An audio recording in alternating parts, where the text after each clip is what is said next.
A lot of people know you first and foremost, of course, for your hit songs and your long-standing music career, but I think your entrepreneurial efforts are extremely impressive. And I'm curious if you were this entrepreneurial in the early days of the Verve Pipe, or this is something that came from the need to have a career. The Verve Pipe was really business focused from the beginning, and that's, I think, what got us a lot of attention and got us signed.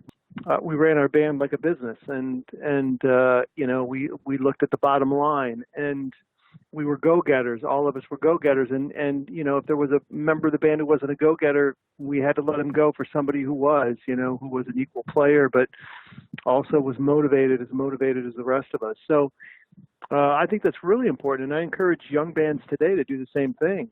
Have that kind of spirit, and run it like a business. And so, from the beginning of the Verve, this all came from my days in the Army. I spent 4 years in the Army right out of high school, and it taught me how to, stay focused and go for what I wanted, and to be disciplined. Well, a lot of the things that you have been doing before they became the normal things to do, not just the house concerts, not just the children's albums, but public speaking. It used to be, hey, I'm an artist on a major label, so therefore I only make music. But did doing all that side stuff come out of necessity for earning a living, or is it just all along you wanted to do more than just be a musician? A little combination of both, I think. As the royalties start waning with streaming, I found myself in a position where, my income wasn't nearly enough to sustain the lifestyle that I have grown accustomed to, and I'd like to have my kids in a good school and live in a nice neighborhood and that kind of thing. So I knew I was going to have to figure something out. That's what happened with the house concert series at first. Just to raise money for an album, and then I loved it so much. This was back in 2007, and I loved it so much. I was like, why don't I do this all the time? So I've done it now for 12, I'm going on 13 years. Same thing with public speaking. I did a house concert for somebody who worked for UBS, the giant bank, and they said, you ought to come in and tell your story about the rides and the fall and the whole thing and the subsequent rides, and so I put together a little 45-minute speech, and it went over great. And I've been doing it. I've done, a few hundred of those now, and I do, maybe 50 a year or so. So, it's a great way to make a living. It's an easy gig, but it's also very fulfilling because I get to tell the story. I get to, play a couple of songs and that kind of thing. And it's something unique, I think, for people that go to these meetings, these corporate meetings that are, can be bored out of their skull, or, if it's always an athlete that comes in, this is something completely different, Well, your website says that you've done over 700 shows in the homes of fans, which is absolutely an incredible statistic. Do all those happen entirely where somebody reaches out to you, or do you have somebody soliciting you for house bookings? No, I do it. I do most of the work myself. I usually send an email blast out in the, I send them out, once a week or once every couple of weeks. But, in the springtime, we say we're going to start booking, for this year, and, pick your date. If it's a birthday or if it's a surprise or whatever, and you want a date, first come, first serve. And if we can make things work logistically, then we do. If somebody wants to book me in St. Louis, we'll have a certain amount of money that it'll cost that particular person, but then we'll go out and actively search for other people in the area. And when other people jump on, then everybody's costs come down because they share the travel costs and everything else. So it's a system that's worked very well for me where I can do 2 or 3 a day. In fact, I just did a run in Connecticut last week, and I did 3 on a Saturday and 2 on a Sunday, and then 1 on a Thursday. Yeah, Thursday, Friday, Saturday. That was 7 shows I did in 4 days. But that's what you have to do to make it happen and to satisfy the fans who want you to come. And I'd assume that when you're doing a house concert like that there's not a traditional thing where you have to be at sound check at this time, that it's more open and really you just show up for a couple of hours and have a good time and that's it? Yeah, it's a very strict 2-hour experience, because just for that reason, if I have to go from one show to the next in the same day, which is possible for anyone and anybody that does house concerts, and passes up the opportunity to go from one to the next is missing an opportunity there, especially when they're, a half hour, the houses are a half hour apart or an hour apart. But it's a strictly 2-hour experience because I go in, to spend 30 minutes saying hello, setting up my little PA system and talking to people, and then I play for an hour, and then I hang out for an hour for pictures and a little more conversation and that kind of thing, and to sell a little bit of merchandise. I pack it up and I get out and go to the next one. It's very, very efficient. And that's just from years and years of experience and knowing what works and what doesn't work. And it's never a rushed feel. I make sure that the hosts don't feel like they're being rushed. But it's pretty strict, 6 to 8 here, and then, 9 to 11 at the next one. That sounds like your military background taking over. Yeah, it definitely is. And we are, on occasion, when it's a return host, which I get a lot of repeat hosts, we push the boundaries. If there's no other show and I'm just enjoying myself and hanging out with a fan, I'll stay an extra hour or two at the party just to be there and hang out with them and show my appreciation for them, and also partake in the food that's always offered and the drinks. Another great thing about this is that you never have to deal with a surly sound man at a club or a manager who doesn't want to pay you. These people invite you into their home. They're so thankful that you're there. They invite you to stay overnight, which I never do, for obvious reasons, I think. But, it's still such a great warm experience for those 2 hours rather than, getting to the club at 4 for a sound check and then waiting for 3 other bands to play before I go on at 10:30 and then, arguing over pay at the end of the night or whatever. This is a much better system. Well, speaking of fans, and this story just comes to me as a non sequitur. When I used to know your brother Brad, he'd mentioned that at the peak of the Freshmen, that David Lee Roth had just seen you guys in a club and bought you a bottle of champagne. Is that true? That is true. Yeah, we had. The funny thing is that I tell that same story because it was such a huge thing. David Wells, the great pitcher, was there that night, and a couple other actors. It was this really popular place in New York. And Dave came over to say hi, bought a bottle of champagne. But with that bottle of champagne comes 3 hours of nonstop talking from Dave. And it's like, if you've ever spent time with David Lee Roth or ever want to spend time, be prepared. The guy talks nonstop. You'll not get a word in edgewise. Now, that sounds like a complaint, and it is. It was too much. I was like, I can't take this anymore. And Brad and I looked at each other like, get him out of here. Good God. Were there other experiences along those lines being in a crossover band that, as a pop radio guy of the moment, that people knew of you that you had no idea knew of you? I still come across that. It happens all the time now. People feel the 90s nostalgia, and it's like I can give you an example in the last couple of months, like Elizabeth Perkins out of the blue. I'm a big fan of hers, and she wrote me that she was a big fan, and it was like, wow, this is like just completely out of the blue.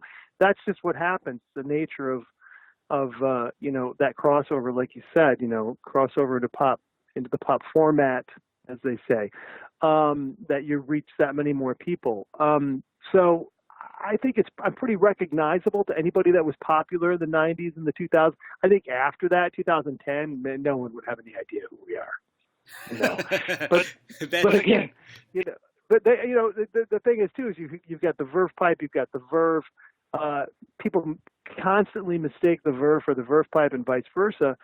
But when you think of the word Verve or hear the word Verve, typically you would think of our band, I think, because it's such a unique word. Not unique enough for us to be the only band called the Verve Pipe, and there's a Verve record label as well. But still, it's I think that our popularity had something to do with the band, and continued popularity has something to do with the band name as well. It's a unique thing. Never minding Verve Records as well, but tell me more about the We effort, because that's another thing that you've had going for a while. Well, the We effort, it's just a way to give back, but in a non-specific way. I hear about a charity that needs, that's something that piques my interest and needs help, and I'll give my own little We effort to that and go play a house concert or this kind of thing, or go to, for instance, I did a thing with School Zone Publishing in Grand Haven, Michigan. It's a huge children's book publisher, and I went over to them and met with them, and they donated, their little scholar tablets, these all educational tablets, donated 150 of them to a country in Africa, and it just it's kind of things that I can do what I can do when I can do it. And why not? Why not give back in that way, the best possible way that I know how, rather than financially, just put the effort in and try to raise money for these specific charities that need help, And typically it's a unique charity situation too, The kind of charity that falls, in the cracks where, people start rolling their eyes when you hear, oh, another charitable thing, another GoFundMe thing, It's like you find the ones that really need the help, that are doing great work, and that's what I want to be a part of. Well, these days, are you still fully based in West Michigan? I am, yeah. I'm in Grand Rapids. And your side of the world really gave a lot of contributions to music. I mean, besides you and the Verve Pipe, Anthony Kiedis, Iggy Pop, Maynard from Tool, etc. Sure. Was there a substantial music scene while you were growing up, or really have just all these outliers come out of that area? I didn't. Growing up, we grew up in a very Christian, Reformed home. We didn't listen to a lot of secular music, so I was really unaware of Iggy Pop and MC5 and even Motown. I was unaware of it growing up. What I listened to, we listened to a lot of Christian music, and then as we got older, we listened to AM radio, and hear the popular stuff. And that's the first time that I had actually been, never got to see a concert, but actually went out and was able to buy records, mow lawns and buy Frampton Comes Alive, that kind of thing, So really being aware of who was from Michigan and what was going on, not really, other than maybe Bob Seger and Ted Nugent at a certain point in high school because of my brother's, affiliation with, the rock and roll scene in Michigan. My older brother was in rock bands then in the 70s and 80s. Other than that, no, not really. Now, of course, I have a deep love for it. And I think in the 90s, we had a great music scene, a very supportive mini Seattle going on in Michigan with all the bands that played the college circuits, But no, not growing up. No, definitely not. And then, in fact, my first concert was when I was in the Army. Was my first concert that I actually saw a rock and roll concert. So.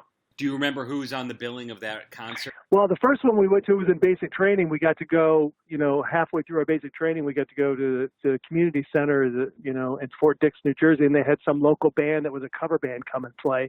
And that was the first concert that I'd seen. It's ridiculous. And all I remember is that, they provided beer for us. So we got to drink beer for the first time in 5 weeks or whatever. And it was also co-ed. So there was some craziness that went on. So I don't know how much of the concert I actually saw, but after that it was Monsters of Rock when I lived in Germany, and it was Van Halen. I mean, got to see Van Halen.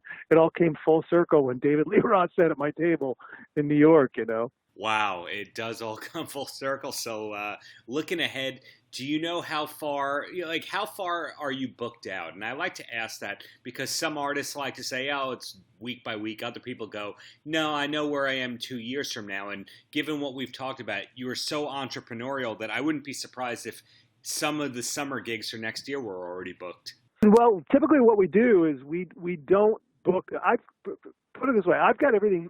I've got a 2-year plan. Excuse me. I've got a 2-year plan. I try to keep a 2-year plan all the time. But summer house concerts you can't really book because, people, have a birthday. Say somebody's got a 50th birthday party, they want to book next May, whatever date, and you book it, and then this huge Verve Pipe tour comes up, and you go, oh my gosh, I can't take food out of the mouths of the other guys in the band. We're going to have to take this tour, and then I got to cancel a house concert, which is devastating to somebody who's having a huge birthday or whatever. So, I try to book those starting in the spring of every year. But I always have a plan for a new album, new kids tour, new regular tour or adult tour. Working on the book or the speaking engagements will be booked, 2, 3 to 6 months in advance as well. But I've got a plan for 2 years, always. So it sounds like people should just keep checking your website, and then they'll know what's going on with you. It's always the best way. The problem with the website too is that we don't put the private gigs on there because a lot of times they're surprises. But people will always go to my website and say, "Hey, I see you're not doing anything on this date," and they're like, "No, I've got three gigs on that date, but we don't put them on the website." I mean, our band is really trying to be in touch with our fans as much as possible. And we're really easily accessible. I think, unlike a lot of bands, I think that our band really is. We have a decent social media presence. I mean, we don't buy likes and that kind of thing, and we don't buy followers, but we'll answer questions and we'll go back and forth, and we post every day and keep people informed. So checking our Instagram pages, mine and the Verve Pipes, and checking our Facebook pages, you'll see something posted every day, and you keep in contact with the band in that way. Right on. So in closing, any last words for the kids? For kids specifically, we're going to have a new kids album, and we're still working on that. But for the kids, as in the kids at heart that are Verve Pipe fans, man, we just love making music, and we're just, I can't see it ever stopping. God forbid, unless some catastrophe happens. We're constantly writing and constantly trying to tour as much as possible, and just keeping this music alive, because we sure are enjoying it. And when we don't enjoy it, we'll stop, but we'll let you know before we do.